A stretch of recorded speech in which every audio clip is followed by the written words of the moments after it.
O que você vai ver agora é mais uma palestra do encontro presencial do Instituto Brasileiro de Engenharia Estrutural. Todo ano nós temos um encontro aqui no IBE com dezenas e já estamos chegando a centenas de engenheiros do Brasil inteiro. Acompanha comigo até o final. E vamos iniciar por um grande engenheiro, a quem tem um apreço muito grande, grande profissional, professor da UFC e que vai trazer um conteúdo na área de ATP.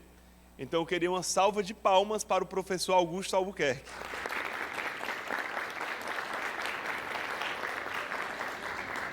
Bem, pessoal, inicialmente eu gostaria de agradecer o convite do IBE, né? Para mim é uma satisfação enorme estar aqui para fazer esse bate-papo com vocês, né? É muito legal a gente ver essa nossa área que é tão bacana, tão bonita, né? Se renovando com pessoas altamente interessadas, jovens ou pessoas também já experientes que estão preocupados em se especializar nessa que talvez, podemos dizer aqui, né, nesse fórum, talvez uma das áreas mais bonitas da engenharia. Então vamos lá. Nossa conversa hoje vai ser sobre avaliação técnica de projetos, ok? Então eu vou fazer um panorama, né, um apanhado, como eu disse, eu procurei montar um bate-papo sobre algumas curiosidades, algumas especificidades desse tema.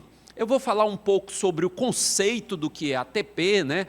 Fazer um pouco da história da ATP, uma cronologia, a situação da ATP atualmente no Brasil. Depois eu passo efetivamente como, geralmente, se compõe um estudo de validação, né? Como é composto os relatórios de uma ATP, vou falar de alguns casos específicos que a gente já vivenciou e vou falar também um pouco sobre a atuação profissional, algumas dificuldades, alguns fatos gratificantes e até mesmo algumas questões de ordem comercial, por assim dizer, tá ok? Então esse vai ser o nosso programa desse nosso bate-papo.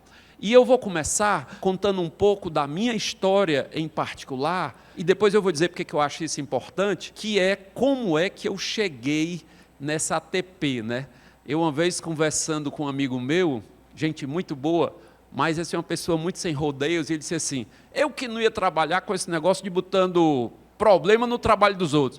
Mas aí a gente vai entender que não é isso, né? Mas essa frase sempre me marcou. E qual foi essa minha trajetória para chegar na atuação em verificação de projetos? Bem, eu me formei em 94 e desde a época de graduação, talvez como muitos de vocês, eu já me interessava pela área de estruturas. Então sempre estagiei e trabalhei em projetos de estrutura. E nessa trajetória, eu tive a oportunidade de trabalhar com grandes engenheiros, né? Se eu pegar assim, pelo período, eu trabalhei com Marcelo Silveira, trabalhei depois com o Dácio Carvalho, tive a oportunidade de atuar muito de perto com um grande engenheiro que o Dácio tinha, o engenheiro Adísio Lima. Depois eu tive a oportunidade de trabalhar com o professor Mário Franco, né? Um dos grandes engenheiros de estruturas do Brasil. Depois eu tive a oportunidade de ser sócio do Helder Martins, que teve aqui com vocês, outro grande engenheiro, e todos eles, muitos aqui escritórios em Fortaleza, mas com atuação nacional. Tive a oportunidade de trabalhar com o professor Maetadros. Então, durante todo esse período, eu sempre atuei na elaboração de projetos de estruturas. Então foram aí talvez 20 anos atuando como projetista, depois eu fui sócio de 2 escritórios, atuando novamente como projetistas, a gente desenvolveu vários projetos, hotéis, indústrias, muitos edifícios, inclusive eu era sócio do Helder quando desenvolvemos o projeto deste hotel, né, o Mareiro, que o Helder eu vejo de vez em quando ele posta alguns detalhes desse projeto. Então, após essa grande jornada atuando como projetista de estruturas, eu realizei um outro sonho meu, que era ingressar na vida acadêmica. Hoje eu sou professor da Universidade Federal do Ceará, coisa que muito me orgulha, assim, eu tenho uma paixão muito grande por ensinar.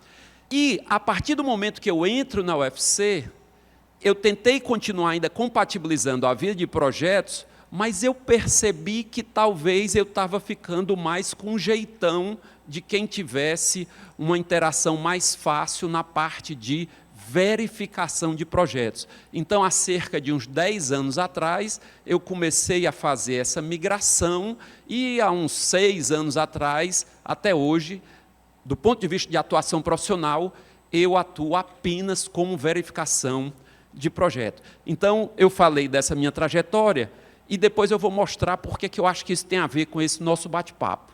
Bem, avaliação de conformidade de projeto, desde 2003, que já consta esse item na norma, certo? Mas, como vocês percebem, a norma, quando ela muda imediatamente, tem aquele período de adaptação, que as pessoas ainda estão com aquele conhecimento da versão antiga, estão migrando para as novas imposições, e o que se percebeu é que esse item, no primeiro momento, em 2003, ele ficou meio em stand-by, certo? Então, a verificação de projeto, a gente vai ver que, embora estivesse quase esse mesmo texto desde 2003, ela não começou em 2004, que teoricamente deveria ter sido. O que é que a gente percebe? A gente percebe... Desculpa, eu vou pedir licença para dar um pulo aqui para 2013. Em 2013, vejam, já 7 anos depois, mais de 7 anos depois da norma de 2003 ter entrado em vigor, teve um encontro em São Paulo, onde o professor Celso da Cunha retratava o seguinte, que aquele item que falava da verificação de projeto, em 2013, continuava sendo desprezada pela maioria do mercado nacional, certo? Já em 2013. E o item estava lá desde 2003, ok? Então, deixa eu voltar para cá rapidamente. Então, a obrigação de fazer ATP estava desde 2003. Na versão de 2014, essa obrigação ficou mais forte, a redação ficou mais clara, porque a primeira dizia assim, para projetos maiores. Não, em 2014 ela ratificou para fazer a verificação e retificou para dizer que deveria ser feito para todos os tipos de projetos estruturais. E em 2023 aparece também o mesmo texto. Então, de fato, a verificação, hoje, já há um entendimento em toda a comunidade técnica que ela é obrigatória. Meus amigos, o que é a verificação, né? Ora, a verificação já se faz na indústria a vida toda. Vocês são muitos novos, mas talvez alguns de vocês ainda tenham pegado, quando você comprava um carro novo, viam vários selos no vidro do carro, estou vendo algumas pessoas já concordando, que eram exatamente os testes que foram feitos antes do carro efetivamente ser entregue. Ora, pessoal, a certificação de produto é isso, você testar se todas as funcionalidades daquele produto estão atendendo ao que ela se propõe. Então, um benchmarking direto da verificação de projeto com a indústria convencional, por exemplo, a indústria de produtos, são as certificações, os selos de qualidade, as validações do produto. Então, quando a gente fala, temos que fazer a ATP do projeto, na realidade, o conceito da ATP é muito simples. É você validar que aquele projeto que está indo para a obra, ele atende aos critérios de segurança e desempenho. E veja, a gente tem que cada vez mais tratar a nossa indústria, a indústria da construção, como uma indústria, por exemplo, automobilística, que já faz esses tipos de validações há um bom tempo. Ora, você falou aí que é obrigatório, está na NBR 6118. Mas o que é que isso quer dizer do ponto de vista legal? Novamente, um evento da ABS, só que agora a gente salta para o ano de... Puxa, eu pulei aqui, mas no próximo diz 2018. A ABS convidou um advogado que atua nessa área para explicar para os projetos de estruturas. A norma é lei?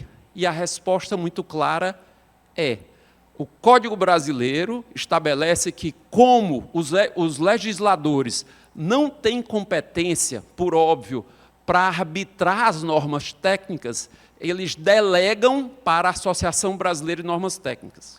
A Associação Brasileira de Normas Técnicas monta os grupos de trabalho, deixa as normas para consulta pela sociedade e depois que aquelas normas são efetivamente publicadas, pessoal, a partir daquele ponto, a norma é, sim, uma lei nacional. Então, a resposta objetiva é: a norma é lei, então qualquer processo onde um evento vai ser judicializado, as empresas têm que comprovar que adotaram as normas técnicas vigentes no Brasil.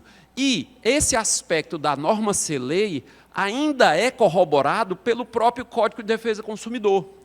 Nessa mesma palestra, em 2018, o advogado Carlos Pinto Delmar mostra que o Código de Defesa do Consumidor também registra nos seus itens que qualquer pessoa que oferta um produto no mercado, o produto tem que atender às normas brasileiras, se elas existirem relativamente àquele produto. Ora, um projeto de estrutura, ele está completamente coberto por normas. A gente tem a 6118, a gente tem as normas de ações de segurança, de carregamento, de vento, desempenho, de incêndio, ou seja, nós temos que atender todas essas normas antes de ofertar o nosso produto, que é um projeto para a sociedade. Consequentemente, a construtora que, pior, ela vai ofertar para um terceiro que vai adquirir um produto, que é um apartamento, ela tem que garantir que esse produto está dentro das normas técnicas. Beleza, vamos para frente. Como eu já tinha adiantado, em 2013, não era realidade. Mas o que eu posso garantir para vocês hoje é que hoje, 2024, a prática já é consolidada. Obviamente que os mercados que são mais pujantes, mais profissionais, como o mercado de São Paulo, por exemplo, essa prática iniciou anteriormente, mas o que a gente percebe hoje é que os mercados médios já estão bastante conscientes da importância e estão efetivamente fazendo os estudos de validação dos projetos estruturais. E o cenário internacional? Bem, se a gente pegar um país como os Estados Unidos, que efetivamente ele tem uma característica de maior liberdade entre os estados, aliás, autonomia entre os estados, a gente percebe que lá a verificação de projeto não é nem uma obrigação das normas técnicas, é uma obrigação dos próprios códigos das municipalidades. Então, se a gente pegar os estados americanos, as cidades americanas, muitas delas têm os seus códigos específicos que exigem que os projetos estruturais sejam acompanhados de um verificador, que lá eles chamam por uma revisão por pares. E, infelizmente, quando a gente consulta a bibliografia sobre o assunto verificação de projeto, sempre a primeira chama que desperta para a necessidade são acidentes anteriores que aconteceram. Então, por exemplo, um desses códigos relatam que ele surgiu depois de um acidente que aconteceu em Boston, em 1971, certo? Se a gente pegar, por exemplo, em Connecticut, mesma coisa. Tem um guia de como a revisão por pares deve ser feita, e nesse guia, na contextualização histórica, ele cita que esse guia surgiu após um acidente em 1988. E teve uma frase que eu puxei para colocar aqui, que eu achei muito interessante, que diz o seguinte: o papel da verificação é garantir a estabilidade e a íntegra, né, do sistema estrutural, né, que estejam íntegros sobre quaisquer ações. Então, é muito claro o papel da verificação. Se a gente for para a Europa, a gente encontra a mesma prática, apenas com algumas diferenças de encaminhamento. Por exemplo, nos Estados Unidos, assim como no Brasil, as empresas que vão incorporar, elas contratam um verificador. Na Europa, em alguns países, por exemplo, na Alemanha, a própria prefeitura tem um corpo técnico especialista que faz a verificação. Se a gente for para a Bélgica, as seguradoras é quem contratam os verificadores. E na Espanha não ficou muito claro, mas o fato é que também se contrata, certo? Então a gente percebe que internacionalmente é um fato consolidado, no cenário nacional também é um fato consolidado. E voltando ao cenário nacional, nós também tivemos uma consolidação, infelizmente, após acidentes. Então, alguns acidentes recentes, do ponto de vista de colapso estrutural. E veja que eu não estou aqui querendo fazer juízo de valor de quais foram as razões desse colapso. Não estou entrando nesse mérito, mas a gente teve problema. A gente teve o caso de São José do Rio Preto. Nesse período, eu até morava lá perto, que eu morava em São Carlos. A gente teve o famoso caso do Rio de Janeiro, do Palace 2, né, que esse foi assim, virou bastante emblemático na mídia nacional.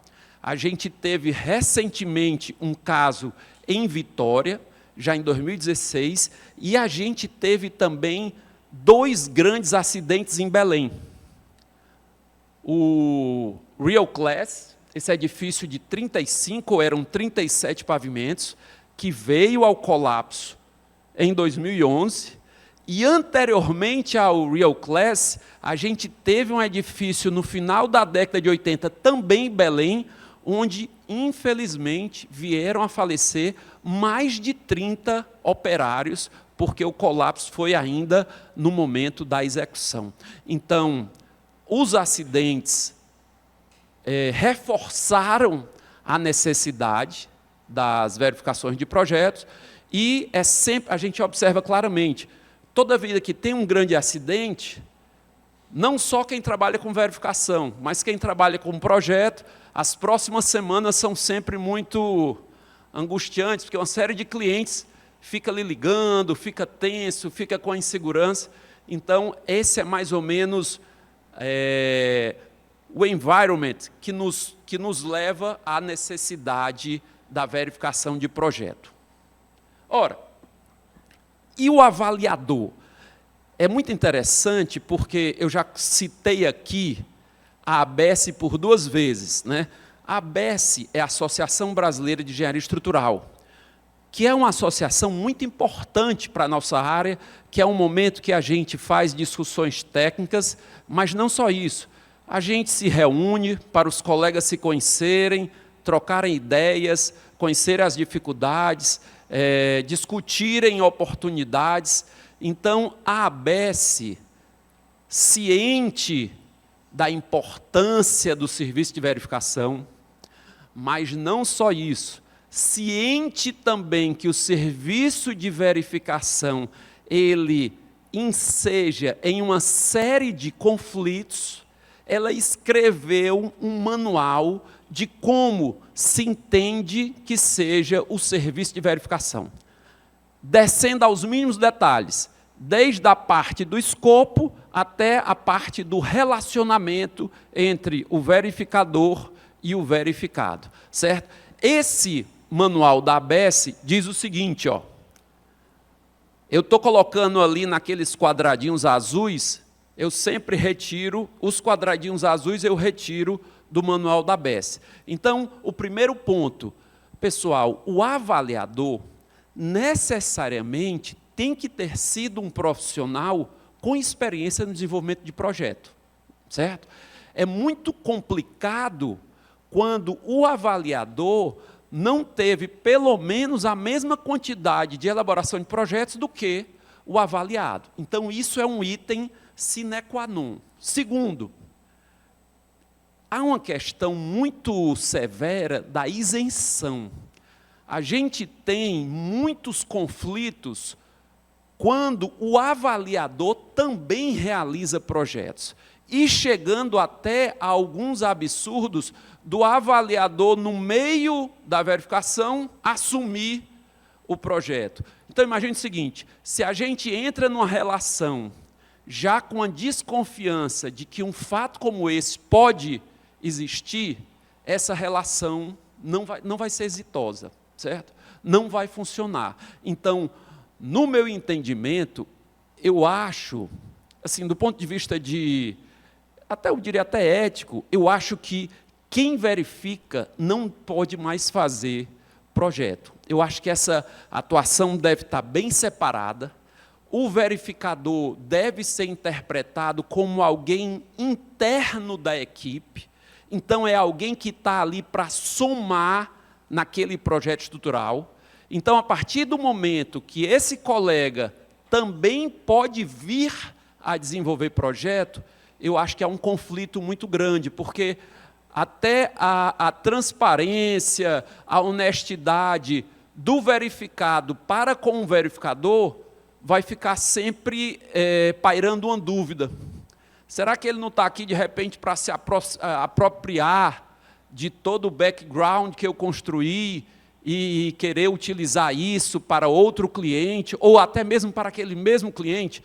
Então, na minha opinião, embora o manual da ABS cite isso como uma recomendação, eu acho que a isenção ela seria garantida se realmente o verificador não atuasse no desenvolvimento do projeto. Ok? Outra coisa também que se fala é quanto à comunicação entre o verificado e o verificador, sugere-se que essa comunicação seja sempre entre os três. Ou seja, o verificador não fique mandando recado somente pelo contratante. Porque quanto mais a gente tiver aberto, haja um canal direto, a gente evita muito ruído de linguagem, que eu vou mostrar aqui alguns exemplos também para vocês. Ok? Vamos em frente. E, para começar, eu trouxe um texto do meu xará, né? Professor Carlos Augusto Vasconcelos, xará só no nome, né? Porque o professor Vasconcelos é tido por muitos como um dos patronos da engenharia nacional, relevante destaque não só técnico, mas também como um profissional do ponto de vista ético, respeitado por toda a categoria. E o professor Vasconcelos, muito lúcido, fez consultoria há até mais de 90 anos, ele escreveu um texto que está lá naquele site da TQS, em que ele falava sobre ATP, que na época não era chamada de ATP, era chamada de CQP, Controle de Qualidade de Projeto. E ele disse o seguinte, vejamos aí a sabedoria e a simplicidade do pensamento do professor Vasconcelos. Primeiro, por que se verifica um projeto? E aí eu puxo essa quarta fala dele. Pessoal, se verifica porque o comprador final de um imóvel, que seja um particular, pessoa física, ou o Estado que compra uma obra de arte, uma ponte, um viaduto, o leigo tem que ter certeza que aquela estrutura vai atender. Vai atender do ponto de vista da segurança e vai atender do ponto de vista de desempenho. E como é um assunto muito específico, precisa de um olhar de outro profissional com a mesma expertise. Então, esse era um ponto que eu queria chamar a atenção. O segundo era, nessa letra C, ele fala sobre a aceitação do projeto. E aí eu já queria introduzir uma especificidade desta área de verificação, que é o seguinte: na verificação, a gente não pode se colocar como um detentor universal do conhecimento, nem muito menos que o nosso papel é convencer ao colega que ele tem que seguir o que eu estou dizendo. Na realidade, o nosso papel é procurar um consenso com o colega ou entendermos quais são os conceitos que esse colega está fazendo e se esses conceitos estiverem minimamente válidos, o nosso papel é dar o ok que ele prossiga com o projeto. E aí o professor Vasconcelos já dizia o seguinte, que quando um assunto na norma brasileira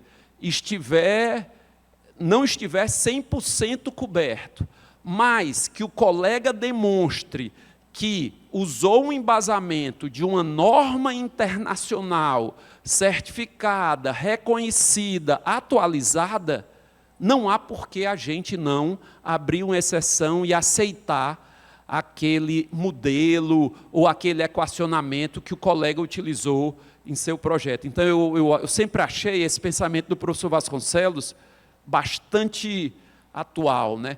Como não dizer que um projeto que, tudo bem, em um determinado item não atendeu à norma brasileira, mas porque ele consultou a norma americana, a última versão, ou então o Eurocode, última versão. Então, é realmente um ponto a gente se perguntar. E, por último, tem uma parte desse artigo do professor Vasconcelos, que eu gosto bastante, é que o verificador também não pode cair na tentação de simplesmente ficar repetindo as contas, mas o verificador, ele traz uma oportunidade para o projeto, que é uma pessoa que está fora do dia a dia do desenvolvimento, ter o olhar macro, analisar o conceito da estrutura, analisar o caminhamento das cargas, analisar qual foi o modelo estrutural que o colega utilizou. E, às vezes, o próprio colega não tem esse tempo, porque ele está lá no dia a dia da labuta de fazer projeto. Então, esse olhar do todo, você não se ater a itens pequenos, você vê o todo, é um olhar muito salutar e um olhar muito que pode agregar muito ao projeto, esse olhar distanciado do verificador. Então, eu gosto muito desse texto do professor Vasconcelos. Para mim, ele é um guia muito interessante quando eu estou com dúvidas, né, de como encaminhar um determinado problema durante uma verificação. E aí, como eu falei, esse é o texto da ABS. Vejam, a norma foi revisada primeiro em 2003, 10 anos depois, aquele colega citava que não estava sendo praticado, 2013, e já em 2015 a gente percebe que a ABS já demonstra preocupação e lança essa cartilha, né? Essa recomendação. E nessa cartilha, eu pego alguns itens, e o primeiro é esse: tipos de verificação. A gente tem praticamente 3 tipos. Os 2 primeiros, antes da obra executada, e o terceiro, após a obra executada. Puxa, mas faz sentido fazer validação depois da obra pronta? Ela é menos efetiva do ponto de vista de uma eventual correção de rumo. Mas faz, porque é uma validação. É como se você está com um produto pronto e você testa. As 2 primeiras realmente são as mais corriqueiras. A gente fazer antes da obra ser executada. Óbvio que o mundo ideal é a letra A, você fazer a verificação para e passo com o desenvolvimento do próprio projeto. Em outras palavras, o verificador entra no processo junto com o projeto de estrutura.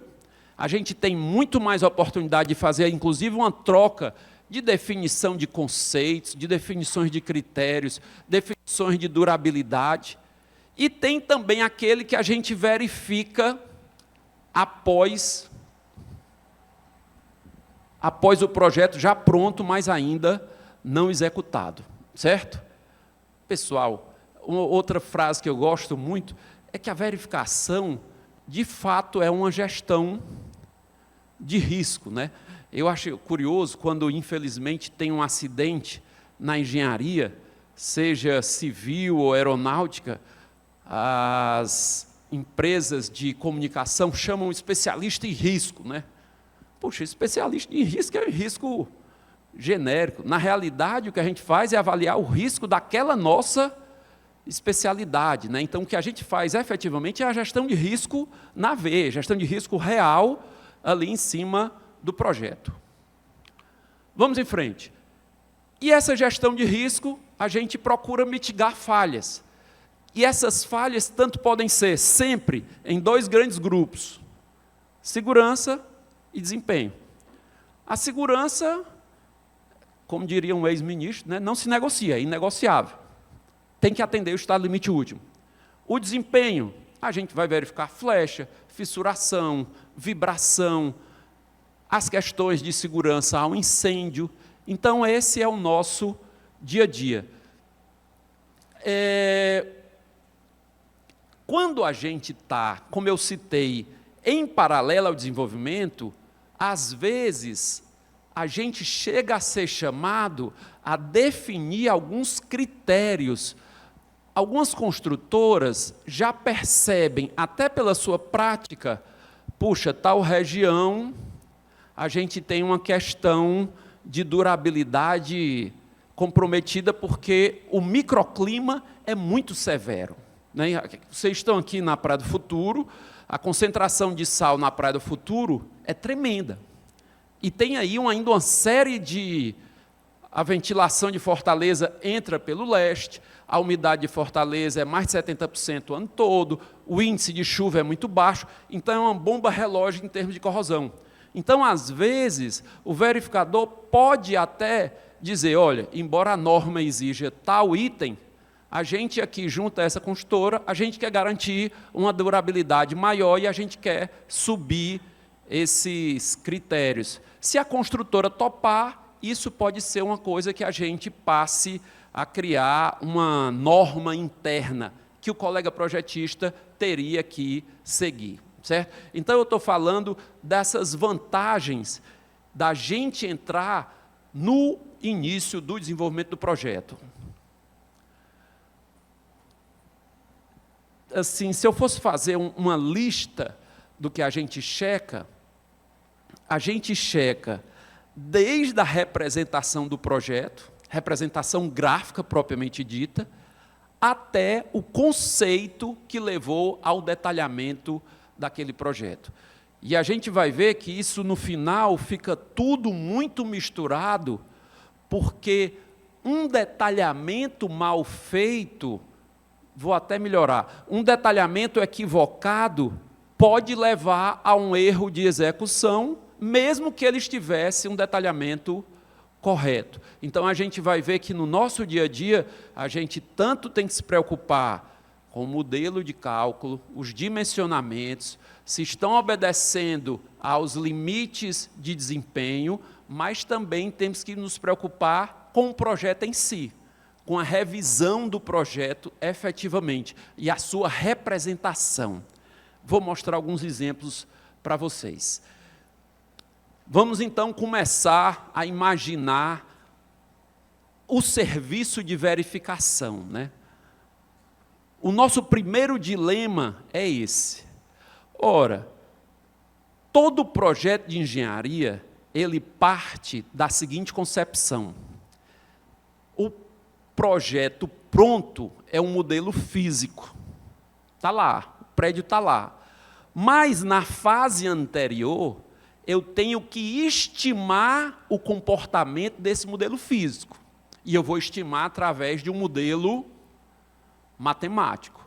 Ora, eu, como verificador, eu vou criar um modelo matemático que vai ser necessariamente diferente do modelo matemático que o nosso colega autor original fez, porque a gente sabe que tem uma infinidade, mesmo para uma estrutura exatamente igual, a gente sabe que tem uma infinidade de modelos matemáticos. Então, geralmente, esse é o caminho principal. Mas, às vezes, há outro caminho.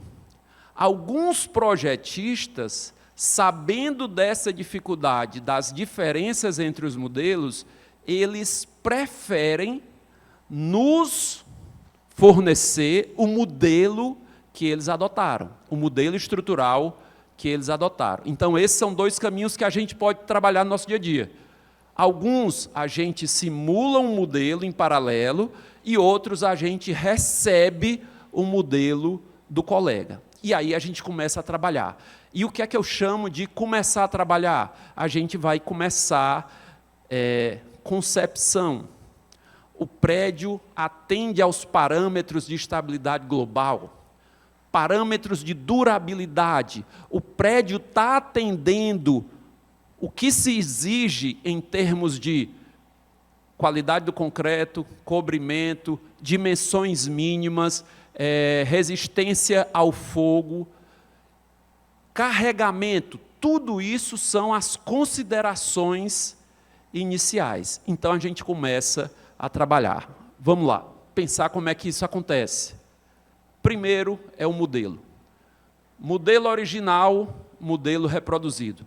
Eu gosto muito de trabalhar reproduzindo o modelo. Às vezes, a gente é levado a crer, puxa, mas você vai pegar um modelo que já está pronto, então o resultado que ele vai conseguir é o mesmo resultado que você também vai conseguir. É verdade. Por isso que quando a gente recebe um modelo pronto, eu acho que o nosso entendimento é que a gente vai fazer primeiro uma auditoria no modelo, para depois iniciar os processamentos. E eu vou mostrar para vocês alguns exemplos de como isso pode também encontrar alguns equívocos, certo? Vamos lá. Primeiro relatório. No primeiro relatório, geralmente, como eu disse, a gente faz essa concepção inicial, a gente tem todo o cuidado de registrar as datas da emissão dos relatórios, e não só isso, para cada achado que a gente registra no relatório, a gente marca ali ao lado a situação. Então, por exemplo, eu achei um item que eu estou julgando que é uma inconformidade. E aí, quando o colega recebe esse relatório que vê um item vermelhinho, ele já sabe que ele vai ter que responder ali comentário do calculista, onde ele vai se justificar. Veja que aparece um negócio meio pedante, eu estou pedindo para ele, mas não é. Às vezes, quem está lendo um projeto fica naturalmente com alguma dúvida, e quando o colega registra ali qual foi o entendimento dele, ou qual é a ideia dele por trás daquele critério que ele adotou, fica claro para a gente e a gente altera ali a situação. Então, a gente checa todo o carregamento. Falando de carregamento, eu vou mostrar aqui como é curioso a abordagem relativa ao carregamento. Eu trouxe aqui, até fazer uma homenagem ao Helder, né, que teve aqui, deu uma palestra para vocês, certamente foi uma palestra brilhante, né, porque é um cara, além de ser um grande engenheiro, tem uma facilidade tremenda de se comunicar, e eu trouxe um exemplo aqui de um projeto que a gente verificou deles, da EPTA, né, do Helder. Vejam aí o nível de detalhamento só das notas. Pessoal, a gente quando fala em indústria, hoje em dia, com a internet, os conceitos, por exemplo, de gestão, ficaram muito difundidos. E uma das coisas que mais se fala em gestão é o quê? Gestão. Se fala em pessoas e se fala em processo. Aí vejam, a indústria da construção, um dos processos principais é o quê? É o projeto. Porque o produto vai ser feito no canteiro e é feito a partir do projeto. Então, os itens que devem constar no projeto, muitas vezes, inclusive, estão ditos lá na NBR 6118. A 6118 exige que, na prancha do projeto, se especifique qual é o FCK, qual é a relação água-cimento, qual é o tipo de controle, qual é a maneira de se fazer o escoramento. Então, a gente checa desde esses itens, e aí a gente continua. A gente vai checando o item e vai colocando no nosso primeiro relatório se está coberto ou não aquela informação. Aí a gente passa classificação da estrutura, tipo de concreto, água-cimento, carregamento, dimensões mínimas. Aqui na cidade de Fortaleza, a gente tem um estudo muito bacana de um colega da UFC, o professor Eduardo Cabral, junto com o sindicato, onde eles fizeram um estudo e conseguiram definir quais são as faixas de agressividade em função da distância do mar, certo? Então, a gente olha se o colega que fez o projeto, ele atentou para esse estudo, certo? Vejam que a interpretação da norma nunca pode ser uma caixa preta. As normas, elas dão margens para que pesquisas feitas no local sejam incorporadas à prática profissional. Então, a partir desse estudo do Eduardo, para mim, eu considero que isso aqui é uma verdade. Então, eu vou considerar que qualquer obra que esteja ali na faixa vermelha, ela tem que ter os critérios de durabilidade de uma zona marinha, por exemplo, certo? A gente também checa as dimensões mínimas das peças, né? A gente checa as exigências quanto à proteção ao incêndio, se adotou o método tabular, ou se efetivamente o colega está fazendo a verificação de incêndio. Aí também fazer uma homenagem a outro palestrante, né, que teve aqui hoje, o Marcelo Diego, que também tem uma representação, até o sócio dele estava aqui, estava por ali, mas enfim, que tem detalhes muito bem registrados, desenhos bem explicativos, é muito legal, a gente separa alguns detalhes desses, até para a gente ficar ali com aquele conhecimento, para sugerir para algumas construtoras adotarem esses detalhes. Carregamento. Como eu disse, carregamento é um item que, às vezes, por incrível que pareça, gera muita controvérsia. Então, a gente, às vezes, pede até informações da construtora. Puxa, qual é o contrapiso de vocês? Sem mentira, né? Porque antigamente, o pessoal, lá de zero, não existe. A gente vai para a realidade, são 7, 8 centímetros. Então, não faz sentido eu falar de uma carga de pavimento e revestimento menos de 150 quilos por metro quadrado. Então, a gente vai confrontando esses itens. Há também as cargas de alvenaria, a 6120, que é a norma de cargas, depois de revisada, ela nos dá informação para tudo. O tipo de bloco, a espessura do revestimento, eu sei exatamente quanto é o carregamento de parede que eu devo usar no meu projeto. E aí vai para o item mais curioso, que são as sobrecargas.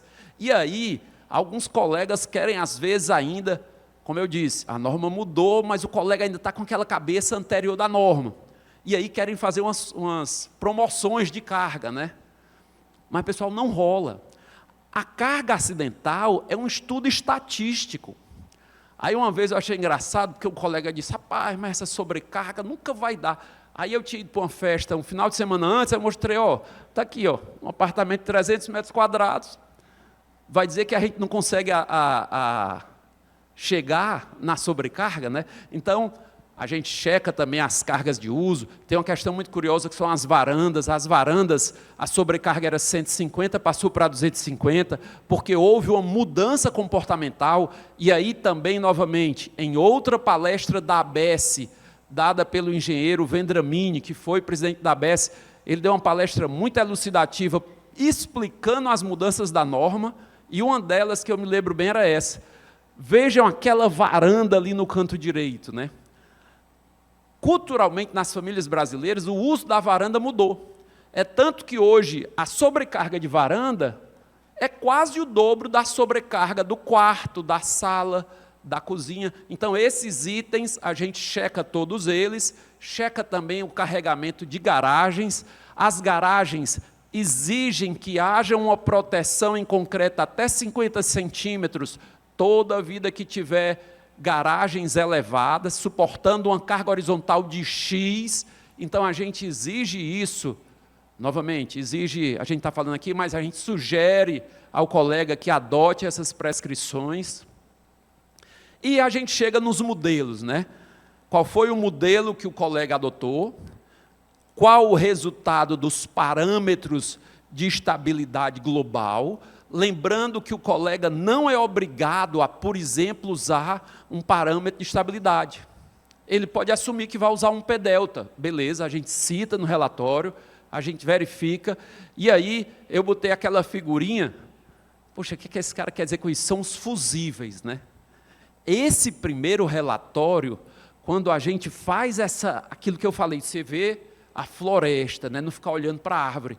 Às vezes, você encontra um fusível ali. Qual foi o carregamento médio que eu encontrei lá nos pilares? Puxa, o carregamento médio aí está hoje 1,2 toneladas força por metro quadrado ou mais, né? Então, se esse valor está muito menor ou está muito maior, indica que alguma coisa não foi bem calibrada. Então, esse seria o primeiro relatório, e como eu disse, a gente ainda checa os parâmetros de estabilidade global e os deslocamentos no topo do edifício. Isso para um edifício convencional, porque a gente sabe, eu vou mostrar aqui alguns exemplos, que as estruturas podem ficar bem complexas e ter bem mais verificações do que essas iniciais. Aqui só algumas questões de modelo que a gente encontra dentro daquela linha que eu comentei. Puxa, mas você recebe um modelo, você vai necessariamente repetir um erro que esteja ali dentro. Não, porque a gente faz uma auditoria no modelo. Então, a gente, às vezes, identifica o modelo não considerou a torção, ou então o modelo está faltando carga. Então, a gente está fazendo uma auditoria no modelo. A gente também faz as sugestões de representação.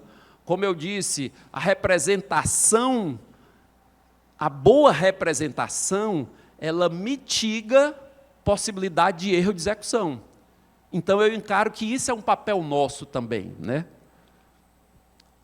Pessoal, falando de validação, aquele elemento do canto superior direito, ele está detalhado como uma laje unidirecional. Mas quando a gente olha o modelo do colega, ele usou um modelo simplificado, e o caminhamento de carga não estava dito que era unidirecional. Então, isso é que a gente chama de validar o modelo. A gente recebe o modelo, mas não aceita aquele modelo fielmente. A gente vai dissecar aquele modelo procurando essas inconformidades. Outro papel que eu também, aí é uma da minha vivência, né? Às vezes, eu encaro também que um papel nosso é provocar, no bom sentido, o colega, né? A gente que vivenciou muito o desenvolvimento do projeto, a gente sabe do que são as idas e vindas, as infindáveis fases de desenvolvimento, né? Eu me lembro que eu cheguei a participar de projeto que era EP, PB, PE, PREX e LO. Estudo preliminar, básico, pré-executivo, executivo e liberado para obra. E, às vezes, nessas mudanças de fase, alguma coisa pode passar. E esse caso foi um. A contenção acabou ficando solta do prédio e ela não estava vista para ser uma contenção eternamente em balanço.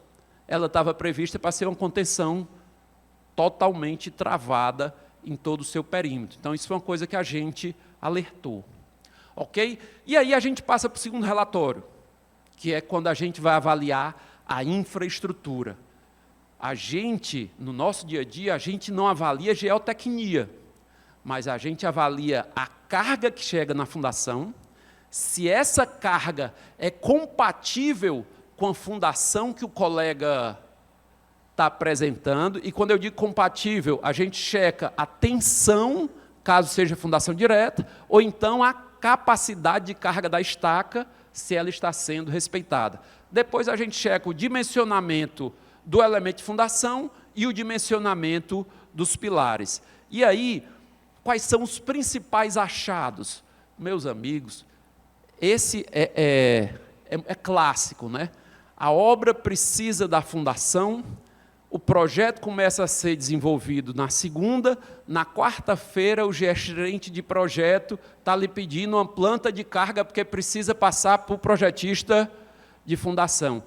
Pessoal, é incrível como a gente pega projeto executivo de fundação que foi todo feito baseado na primeira planta de carga.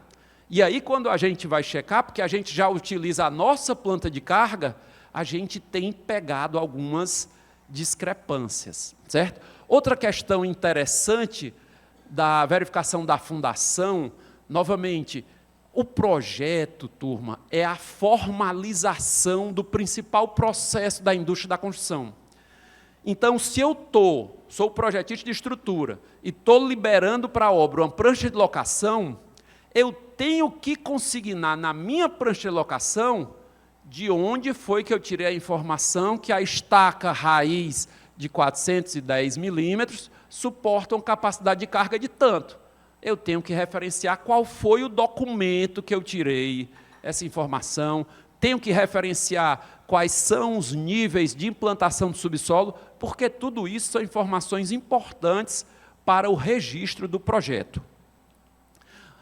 E aí, novamente, a história da validação quando a gente recebe o modelo. Aquele modelo ali, a gente recebeu de um colega, e na nossa interpretação, quando a gente bateu o olho na planta de carga dele, não estava legal. E quando a gente foi dissecar o modelo, o que é que a gente encontrou? Aquele momentão do canto superior direito era a contenção. A contenção no modelo dele estava puxando os esforços horizontais do vento. Quando a gente entrou no modelo, mudou a modelagem da contenção, o que é que aconteceu? Os esforços que estavam indo para a contenção vieram para os pilares da torre. E os meus esforços nos pilares da torre começaram a ficar superiores ao dele, consequentemente, a carga das estacas estava sendo ultrapassada. Então, esse é um exemplo que eu disse, que mesmo a gente recebendo um modelo pronto do colega, a gente tem sim como contribuir. A gente não necessariamente vai repetir o erro do colega, pelo contrário, a gente cria uma responsabilidade maior, que antes de ir para frente eu tenho que dar 2 passos atrás e fazer toda essa auditoria. Aqui é outra coisa também que a gente faz, principalmente em fundação, mesmo eu tendo um modelo, vamos supor, de um software poderosíssimo e altamente especialista, e todo mundo sabe hoje que internacionalmente o TQS é muito bem conceituado, mas mesmo assim, às vezes, a gente sente a necessidade de criar um modelo. Então, a gente tinha um processamento de um Radier, a gente levou para outro software, no caso a gente usou o Math Foundation, e é muito legal porque a gente vai, quando a gente vê que 2 modelos diferentes, o resultado deu exatamente o mesmo, a gente fica muito confortável em seguir com o nosso trabalho. Aqui é um caso que a gente pegou, que blocos associados, a gente encontrou que a carga em algumas estacas estava superando a permitida, esse projeto foi alterado antes da execução. Aqui também é um caso muito recorrente, quando a gente está replicando modelos, né? A gente faz o nosso e o colega está com o dele. Aí não tem como, a gente precisa de algumas trocas para convergir. E aí eu queria já citar, talvez, se me perguntasse qual é a maior dificuldade operacional do serviço de verificação, eu diria que é essa.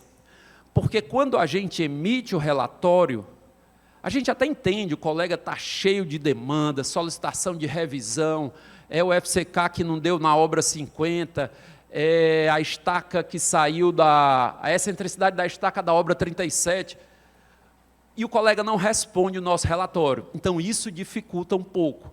Porque, por exemplo, imagine, se os nossos modelos não estão conformes, e às vezes só uma informação que ele me passa, e eu ajusto, calibro o meu modelo, rapidamente a gente converge. Então, por exemplo, algumas obras, esses highlights amarelinhos são diferenças que a gente encontrou entre a armadura que estava em projeto e a armadura que nós encontramos como necessária para os mesmos pilares nas mesmas seções. Então, a gente faz isso aí para todos os lances de todos os pilares.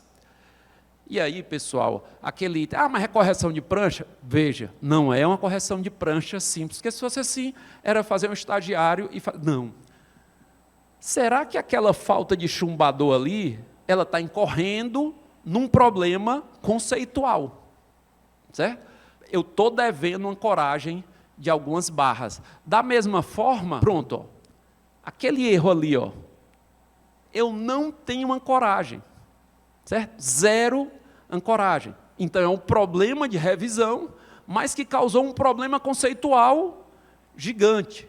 Então, esse também é um item que a gente chama muita atenção. E aí, novamente, questões de pilares, questão de ganchos, parece uma coisa menor, mas é normativo, a gente tem que chamar a atenção. Aí, alguns casos de obras já executadas.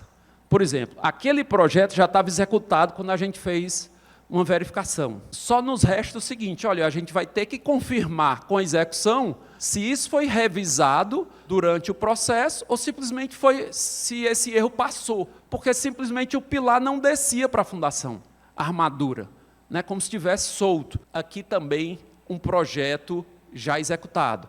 E a gente identificou que uma estaca, que se eu não me engano, com o vento, ela podia ir até 207 toneladas, a gente chegou em 298, certo? Esse prédio está sendo reforçado, o prédio estava já executado. Aliás, quando chega um prédio já executado para fazer validação, não tem segredo, é porque alguém já sabe que tem um problema, né? Ele não ia querer fazer depois do prédio pronto. Então, você já sabe que tem alguma coisa ali escondida, né? Avaliação dos pavimentos. E aí, é a nossa rotina, né? Forma, detalhamento, se tiver proteção, a proteção.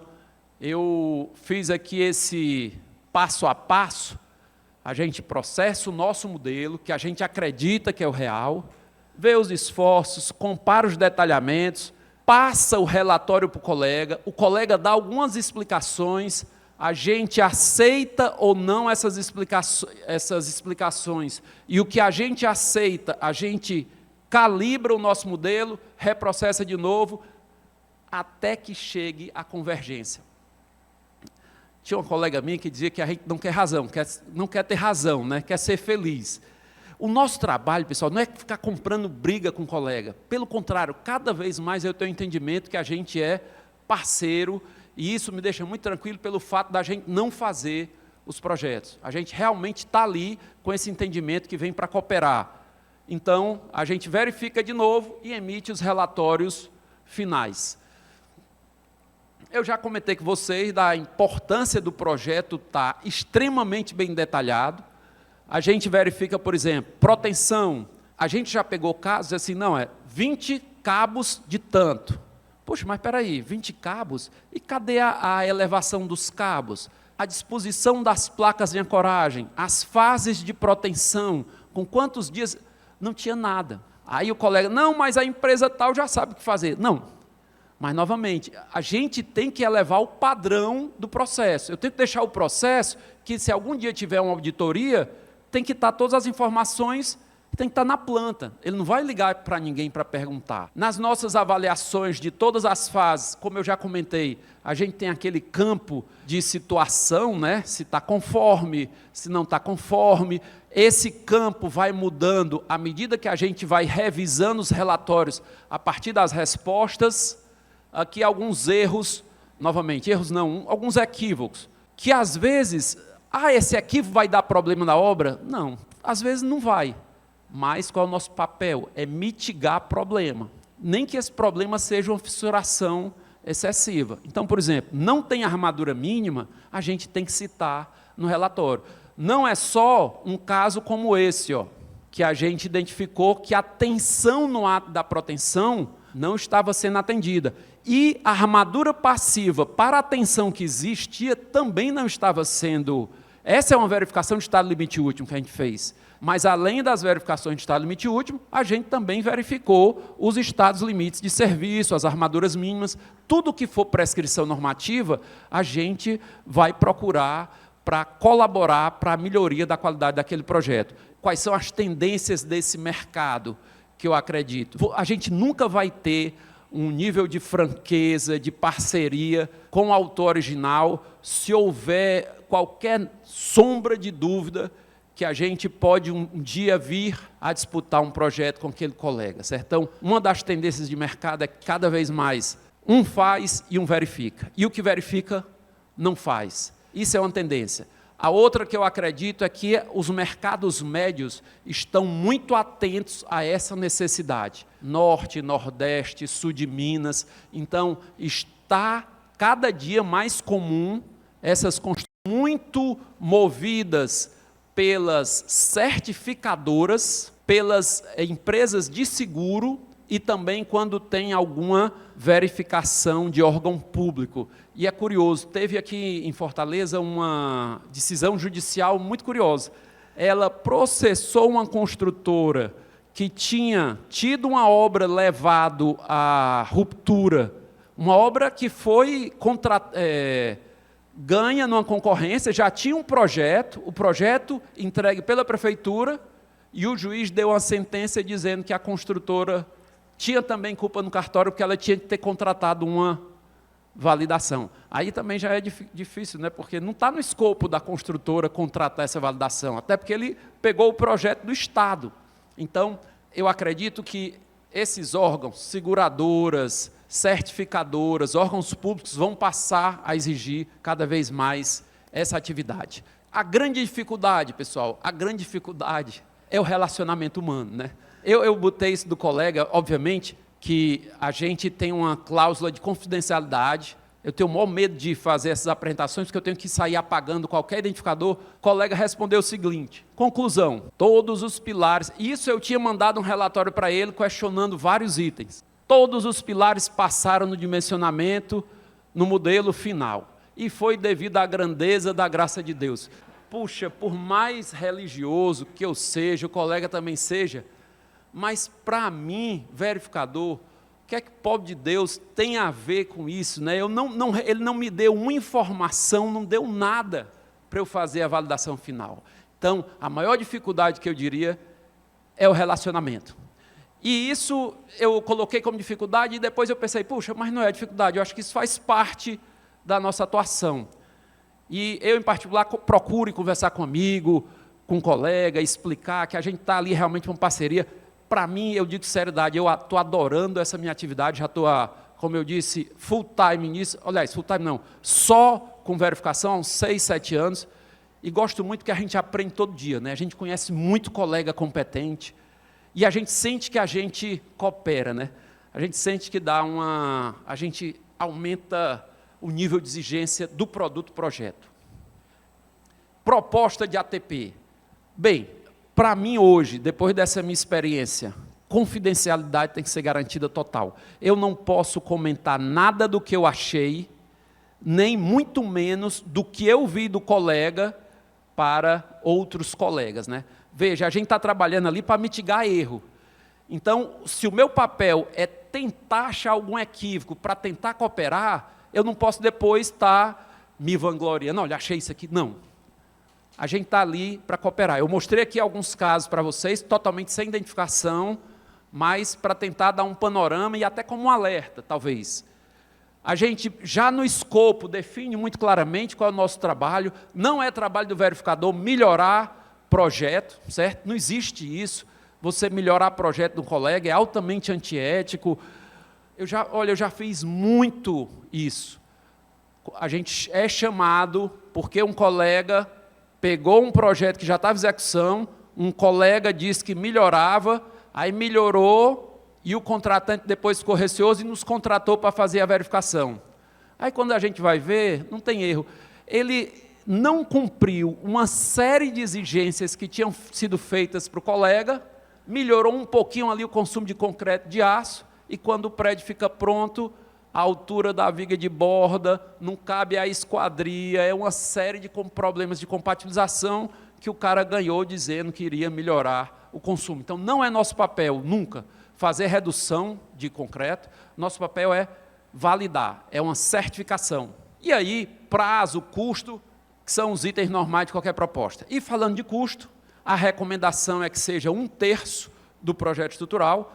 A nossa grande dificuldade é que a gente acaba atuando em mais de uma praça e a gente tem que estar sempre a par de quanto é mais ou menos o custo do projeto em cada praça, né? Responsabilidade legal, a gente é corresponsável. Por outro lado, a responsabilidade original do projeto é sempre do projetista.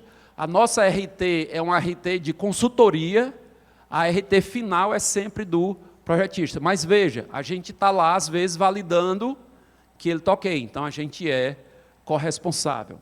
E aí, pessoal, eu trouxe esse caso final, até como uma troca de experiência, talvez alguns de vocês que sejam mais jovens. Eu tinha um colega que dizia o seguinte: a gente tem que ter muita humildade e cuidado quando a gente muda de escala. E o que é que ele quer dizer mudar de escala? Puxa, eu estou aqui projetando casas, estou fazendo projetos muito bacanas, as casas são arrojadas, vãos enormes, beleza, mas eu vou fazer um prédio, eu vou ter que ter alguns cuidados que eu não tinha quando eu fazia casa. Eu vou fazer uma casca, eu mudei de escala, eu tenho que ter algumas verificações que eu não fazia quando estava em prédio. Eu vou para um prédio de 160 metros, eu vou ter que verificar dinâmica, vou receber um túnel de vento, vou verificar uma série de comportamentos que eu não fazia. Então, você mudou de escala, você tem que ter muito cuidado. Esse prédio é um prédio aqui em Fortaleza, um prédio belíssimo, um projetista excelente, altamente renomado. O prédio, ele é todo torcido. A gente ficou pensando, puxa, mas será que o nosso software está preparado para esse modelo? Aí a gente replicou no SAP, certo? Aquela imagem ali é do SAP. Obviamente que a geometria é exatamente igual. E é muito legal porque quando a gente muda de escala, o que a gente percebe, é que a gente vê esforços, por exemplo, surgiram tensões de cisalhamento no plano do pavimento que não vão surgir num prédio normal, né? E o mais legal ainda é que a gente está chegando nos modelos com as cargas de fundação. Hoje mesmo eu vim para cá e eu criei um grupo, eu estou com um engenheiro, um cara muito bom, e outro engenheiro, os dois trabalhando só nesse projeto, e a gente concluiu o seguinte: as plantas de carga que o colega tinha conseguido com o TQS, foi exatamente o que a gente está chegando agora, muito próximo no SAP. Então, queria deixar essa mensagem final, que independente sejamos verificador ou projetista, esse nosso ramo exige eternamente uma humildade, né, de estar todo dia aprendendo e conversar, trocar ideias e ter certeza de convicção do que a gente está fazendo. Oi, professor, tudo bom? O senhor comentou que começou com a ATP 6, 7 anos atrás, né? Aí eu me recobro aqui umas memórias da época que eu estava na sala da aula com o senhor, aprendendo TQS pela primeira vez. E o senhor falava sobre, nos projetos, existirem aquelas questões dos índices de consumo de concreto, das taxas de aço.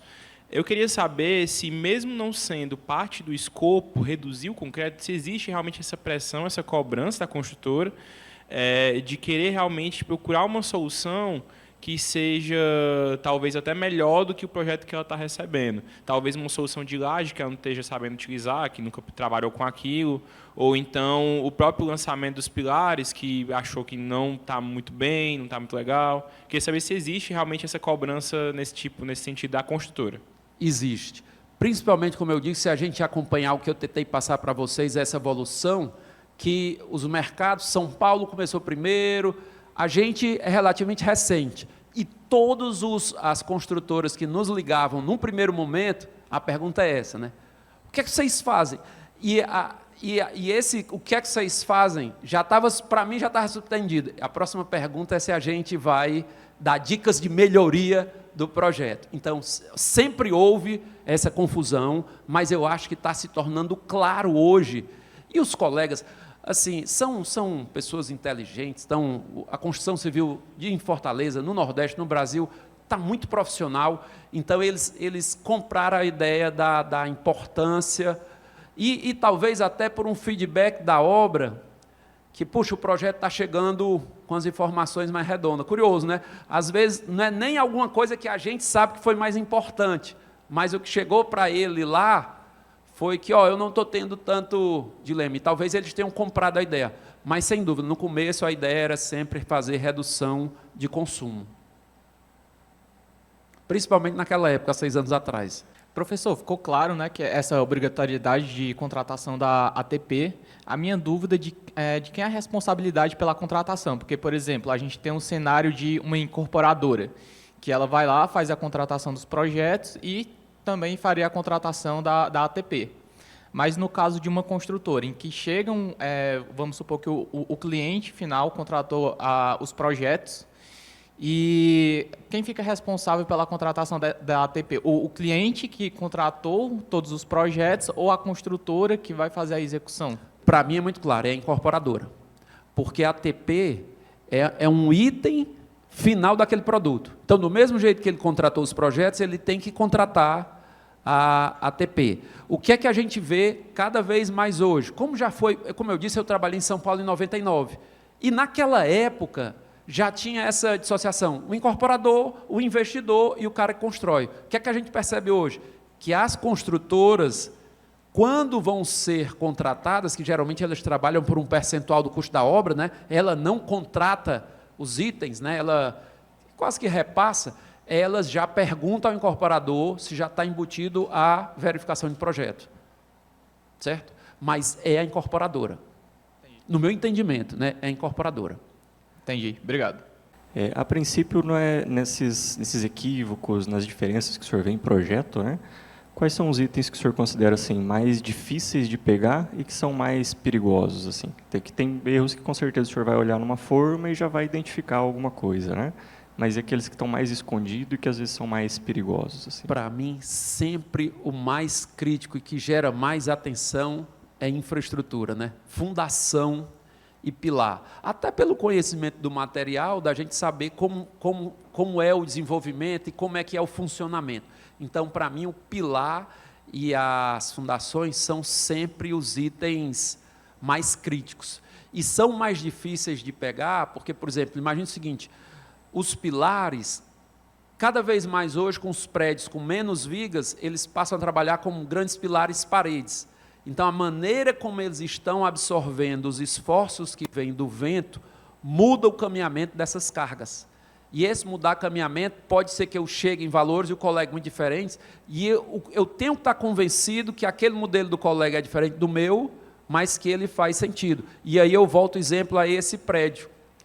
Esse prédio, o núcleo central, estavam surgindo momentos na fundação que a gente, puxa, de onde é que está vindo esse momento? E quando a gente foi para o SAP, que rodou, que viu, entendeu que o prédio estava deformando na horizontal só devido à carga vertical e que esse momento está lá. Aí, a partir daquele momento, a gente ficou convencido que o colega já estava com o modelo dele. Mas, veja, até isso é satisfatório para a gente. Puxa, eu estou convencido, então eu cumpri o meu papel, eu vou dar o ok, tranquilo, não dei só o ok porque o modelo do colega estava coerente. Mas o mais crítico para mim, que gera mais dificuldade, é fundação e pilar. E como aquele caso, né?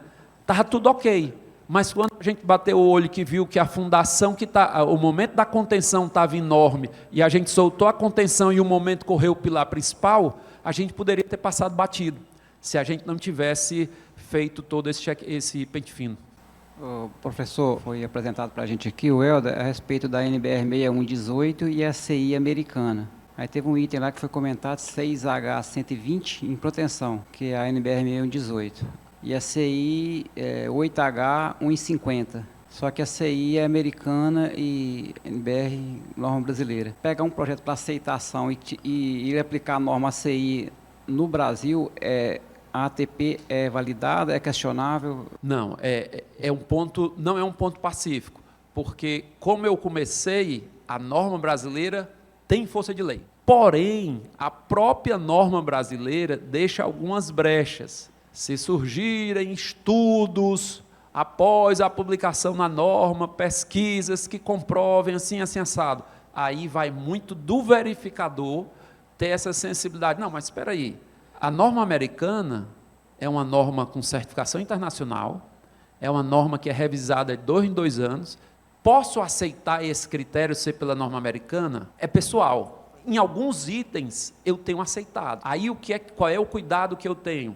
Aquele item ele é diferente porque tem outras abordagens, e eu vou dar um exemplo. A armadura mínima da norma americana é diferente da armadura mínima da norma brasileira. Mas será que na análise do projeto americano, ele faz outra abordagem que permita aquela armadura mínima ser menor? É isso que a gente procura fazer. Se a gente checa, por exemplo, que há uma outra verificação para garantir aquilo, e o colega fez, eu fico tranquilo para validar, certo? Mas é pessoal.